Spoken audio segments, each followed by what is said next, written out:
want to wear every single acronym piece that's ever existed. Oh, hey guys. So, he won't actually be in the video. Get out of here. Scram. Shoo. Go. Away. Leave me alone! So now that we have that out of the way. When's the last time I had a video by myself? Was it like the Supreme reaction? I guess? Oh, thanks Jeremy. Nice to know I have a backseat driver in the building. Anyways, so last time I filmed by myself was a Supreme reaction video, and that was because Jeremy had no interest whatsoever in the clothing that was present in that video. And today's situation is the same thing. He has no interest whatsoever in what we're gonna be talking about for the next two videos actually, because this is gonna be two videos.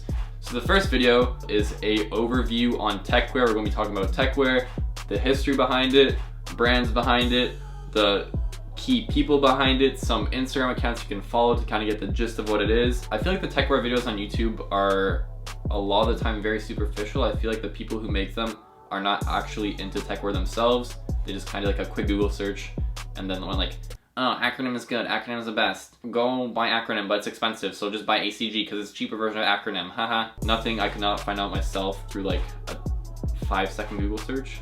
So I'm here to kind of bring you guys a bit more meat to the subject, because I feel like techwear lately has really been on the rise. Cargo pants are becoming a lot more popular. Stone Island kind of getting a bit more prominence in the West, like not the West, like North America. And Stone Island has their other brand called Stone Island Shadow Project that people are probably looking into now because of Stone Island. And they see it's a little more like dark, a little more mysterious, a little more techie. Whew. Had a cup of coffee now, I'm hitting to eat. So what is techwear? Some people may find acronym the ninja style, the urban ninja style of dressing as that's techwear. That is the epitome of techwear. If you're not looking like an urban ass ninja every single day, you're not techwear. Some people may think it's just wearing something as simple as a Columbia or North Face jacket and they say, oh, that's techwear because they have a certain material, whether it be Gore-Tex or some kind of DWR material or DWR coating on their jacket that they can say, oh, this is techwear. I'm gonna claim this is techwear. And they're not wrong. I feel like techwear can be anywhere on those two extremes and then anywhere in the middle. That's kind of what techwear is. It can be an aesthetic, it can be like a visual representation of tech, and it can be a functional representation of tech.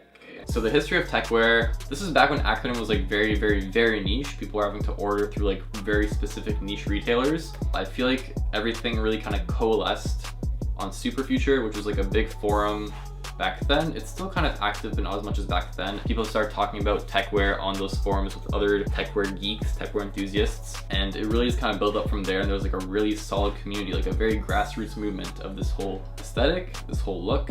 You can still go on Superfuture and check out the techwear sub forum, and they do have some cool like threads going on there that are still like active. People post them whenever there's like a new Valence drop or new Shadow Project season and stuff like that. Main people in techwear, I feel like there's only one that really needs to be talked about, and that's Errolson Hugh. He is one of the founders of acronym, and he has had his hand in pretty much every single brand that has shaped techwear. He's either been a lead designer, a designer, or like a consultant of some sort. Acronym, obviously, he founded. ACG, he is now leading ACG. He's helping Nike reinvent that entire line. And then on top of acronym ACG, he also helped found Shadow Project, Stone Island Shadow Project. That's like a collaboration between Stone Island and acronym. And I've also heard that he has worked as a consultant for Arc'teryx Valence, which is, I'll explain in a second because we have a brand section coming up. But yeah, Errolson Hugh is just like the godfather of techwear. He has pretty much shaped the genre himself, and he went to my university. So shouts out to him.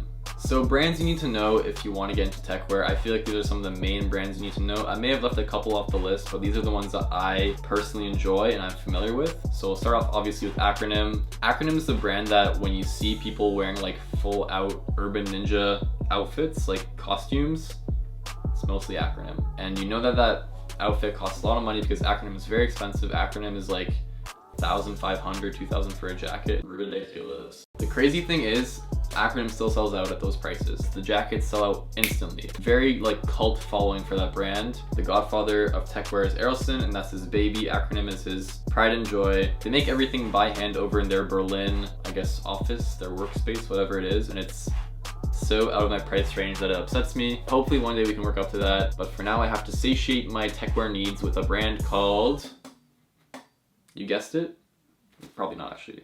Gorilla Group. Gorilla Group is a brand out of Taiwan. It's like a much cheaper way to kind of get that techwear look, get that cargo pant, paratrooper pant, you know, straps all over style. I feel like they're a bit more Japanese influenced. One thing about Gorilla Group is that they don't follow a strict fall, winter, spring, summer fashion calendar. They kind of just do their own thing. When they're done things, they put them out, and they have very few stockists. I only know of like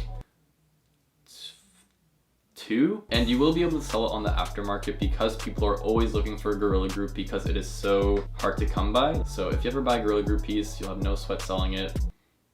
Yeah. Next up might be my personal favorite of all the brands I've listed here. It's Valence. It's kind of like an offshoot of the main Arc'teryx brand. It's not a diffusion line because it's not like a cheaper line. It's actually sometimes more expensive. What they do is like more monochromatic, black, technical, techie stuff because Arc'teryx is like let's face it, it's a dad brand, right? So like the neon blue jackets, the yellow hiking jackets. But Valence is like their urban, monochromatic, fashionable clothing, and they partnered with Errolson, and he works as kind of like a consultant for them. I personally really like it because it's made in Canada, while a lot of Arc'teryx stuff is not made in Canada, it's made in China. The Arc'teryx, Valence stuff, every single piece is made in Canada, and you get a lifetime warranty with all Arc'teryx pieces. You can bring it in to an Arc'teryx flagship and they will exchange it for you or repair it for you for a fee. You'll see in the outfits that I have in the next video. Valence, like I said, I've been wearing it a lot. It's one of my favorite brands at the moment. It's something that you can keep forever because of lifetime warranty, and I feel like it'll never go out of style because it's just so like chic. It's so sleek. It's so like,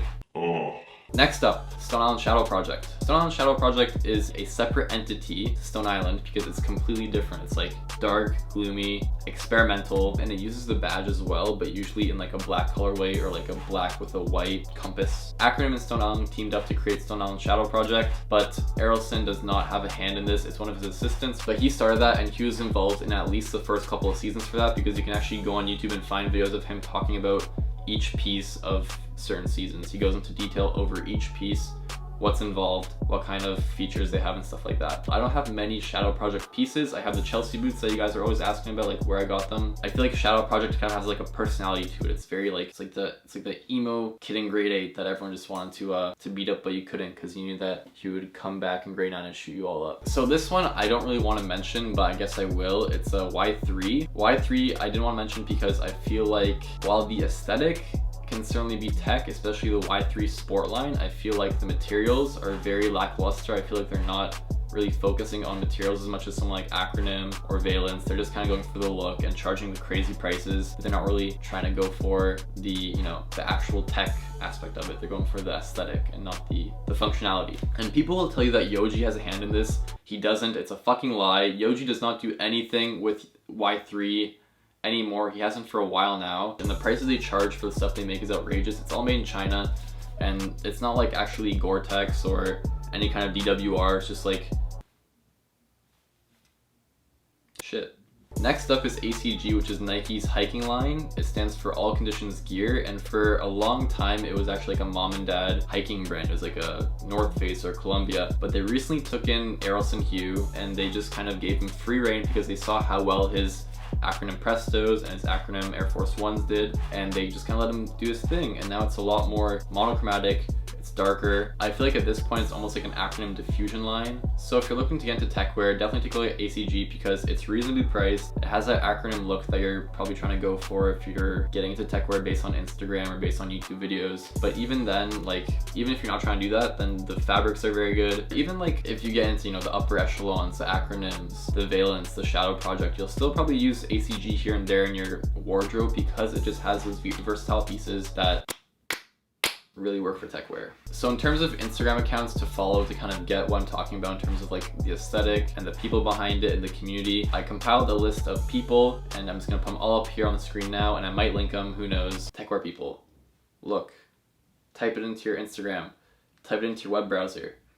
Whatever you do, type it in and check them out. Give them a follow if you like what they're doing. So yeah, I realize that I've done like a lot of objective information spewing and a lot of opinion, and I guess I should talk about my opinion on techwear. I feel like techwear is like a very fine line. You have to tread a very fine line when you do it, because the second you start wearing more Acronym and your whole outfit is Acronym, you kind of look like a cosplayer, right? You're wearing a costume, you're not really expressing yourself. So you have to kind of find that nice middle ground that you feel comfortable in. And that's kind of my philosophy, is that techwear is not a style you should pick up as a style, but it should be a filter through which you put your own personal style through, if that makes sense. So there you have it. Stay tuned for the Techwear outfits video. I'm sure you guys are subscribed to this channel because of the clothing, hopefully, or the memes.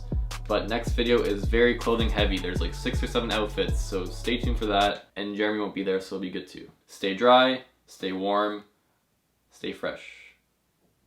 Techwear.